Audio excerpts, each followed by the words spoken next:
What's up, people? Welcome back to Motion Cap. We will be watching the recap of the movie.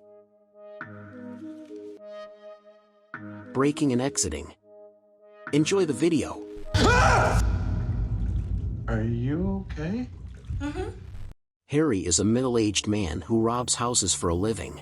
After robbing a house one day, as usual, he finds himself torn between continuing with his life or returning to the house he just robbed to save a girl. Since he hardly knows the girl, he tries to convince himself that he shouldn't worry about her. But eventually, he returns to the house in a rush, takes the girl out of the bathtub, and forces her to vomit the pills she had taken to kill herself. As Harry places her on the bed, the scene cuts to a flashback to explain the events leading to this moment. One evening, Harry's girlfriend Lana visits him for a date night. Their relationship is on the verge of collapse as they seem to be disconnected from each other. While they talk, Lana notices a fish tank that he claims to have bought. The movie then cuts to one day ago, showing how Harry actually got it. Harry works with his cousin Chris, and the two of them are closely observing a family who is leaving for a vacation. He captures the entry passcode with his binoculars, and after the family leaves, the two enter the house right away. They collect several expensive stuff and in a matter of minutes, they load them into their truck. While leaving the house, Harry notices a small fish tank and takes it with him. Later, Chris informs Harry that he no longer wants to steal for a living as he is getting older and wants to do a legitimate job. But Harry laughs it off and doesn't take him seriously. Back in the present, Harry and Dana are having dinner when he tells her that Chris is planning to leave soon. Dana says that it's good for Chris that he wants to do a real job and suggests Harry give it a shot as well. However, he dismisses her by saying that he enjoys his work and is also very good at it. Afterward, the two make love to each other, but just then, Lana decides to break up with Harry due to his cold and distant behavior. However, Harry doesn't seem to be bothered by it and he easily lets her go. The next day, Harry sells all the items he stole earlier and approaches Chris to rob another house. Being firm with his decision, he tells Harry that this will be his last robbery as he now wants to work a real job. Later, the duo arrives in front of a house and finds out that the owner leaves the key under the mat. After the family leaves, Chris is ready to enter the house, but Harry asks him to hold off because he thinks that the owner will come back to retrieve something he forgot. Chris doesn't believe it, but true to Harry's words, the owner returns to get his charger. After the owner leaves, Chris and Harry goes inside the house and start to look for valuable items. Chris stays downstairs to pick up some electronics while Harry heads upstairs. Unfortunately for them, the owner returns once again and is shocked to see Chris inside his home. He chases Chris and nearly catches him, but Harry arrives just in time and beats him with a jar. The two somehow manage to escape and make it back to their house. Chris is horrified by the event while Harry is thrilled and invites Chris to rob the next house. However, Chris declares that he's had enough and leaves right away. The next day, Harry plans his next mission and tries to get in touch with Chris, but Chris doesn't respond to his calls or texts. He then realizes that perhaps Chris was being serious about quitting and decides to commit the robbery alone. He keys the gate passcode which he likely observed earlier and spray paints the gate sensor. Then, he uses the back door to enter the house which is surprisingly unlocked. After collecting some valuable stuff, Harry goes to use the restroom to relieve himself. However, he is surprised to see a girl in the bathtub who doesn't appear to mind his presence. When he tells her that he is robbing the house, she says it's okay and asks him to close the door before leaving. Then, as he approaches her, Harry notices an empty drug bottle and realizes that the girl is attempting to kill herself. Harry informs her that the medication she has taken won't kill her and instead, he helps her in finding another pill that will do the job. She then swallows the pills, while Harry carries on with his robbery and leaves. But some time later, unable to let the woman die, Harry rushes back to save her life. He forces her to throw up, puts her in bed, and stays there with her to prevent her from taking her life again. That evening, she wakes up and introduces herself as Daisy. As Harry prepares eggs for her, she tells him that her boyfriend, Peter, broke up with her this morning. And to deal with the pain of heartbreak, she was trying to kill herself. Later, as Harry is eating, Daisy is outside yelling and trying to reach Peter, who does not seem to be responding to her calls. Daisy and Harry get stoned that night, and when Harry asks her why she chose to kill herself in a bathtub, She tells him that if the pills don't work, she can drown.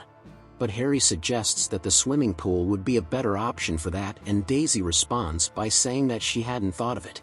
Meanwhile, Harry constantly watches over her and does not let her out of sight, even while she needs to use the restroom. Later, they watch a movie together, and Daisy eventually nods off in Harry's arms. The next morning, Harry's continual supervision over Daisy drives her crazy, and she requests that he leave. She argues that there is no use in trying to care for her because she will eventually kill herself. However, Harry patiently informs her that he will leave her alone, but only if she has one dinner with him before killing herself. Daisy agrees to the terms in the hopes that he will then leave her alone after that. Harry and Daisy ride the motorcycle to buy fish and other ingredients for the dinner. In the evening, he starts cooking as Daisy is outside ranting and leaving voicemails for Peter, who still hasn't answered her calls. As she makes her way upstairs, Harry tells her to get dressed for the occasion since it will be her last dinner. While she is getting ready, Harry is cooking the barbecue just when Chris finally calls him back.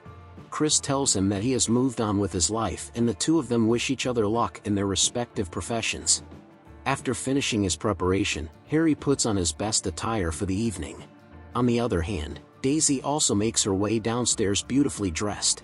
As they eat, Harry brings up the subject of the afterlife, and he seems to believe more in it than Daisy, who is an atheist. Taking opportunity of the situation, he tries to get her to open up and learn the reason for her suicidal tendencies. She says that while everyone has at least one happy moment in their life they will never forget, she has never experienced such joy.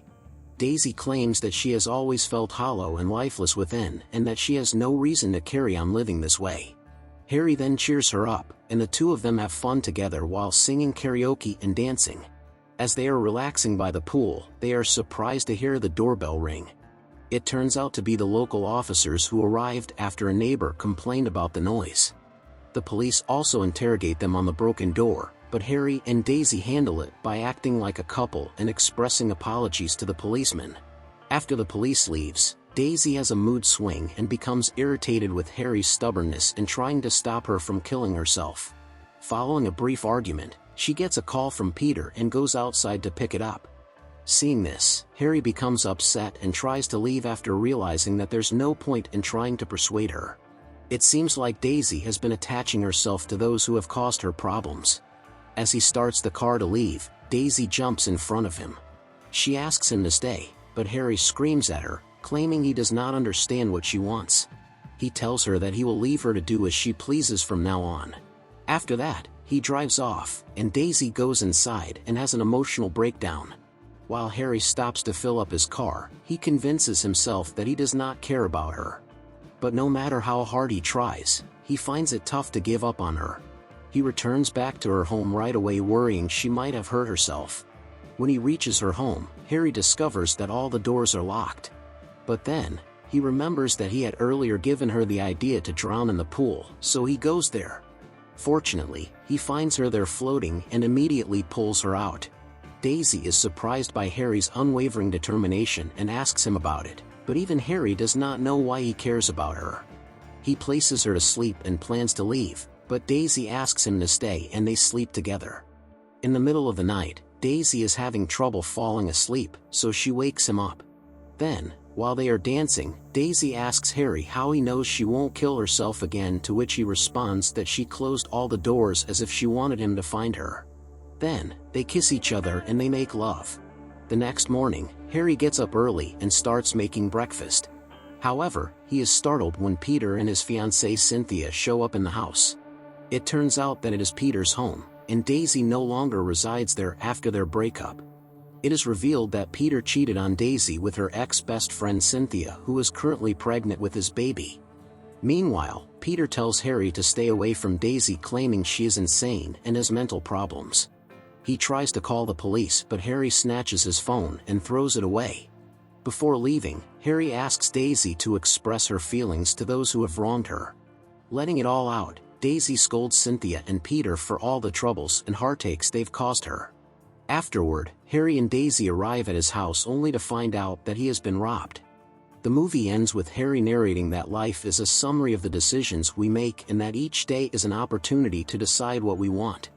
The end. Thanks for watching.